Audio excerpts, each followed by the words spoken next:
Dans la nouvelle réforme des retraites de Monsieur François Bayrou, votée l'hiver dernier, 1 400 000 personnes seraient perdants et ainsi ne profiteraient plus de l'abattement des 10%.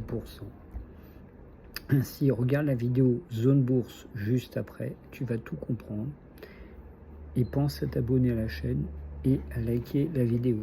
Et je remercie TikTok France de relayer cette information.